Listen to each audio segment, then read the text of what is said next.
Season 52 of TVJ Schools Challenge Quiz is now underway, despite the COVID-19 pandemic.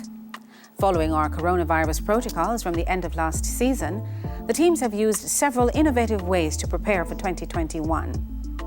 Our sponsors have also remained with us to bring the strong Jamaican tradition into your homes every year since 1969.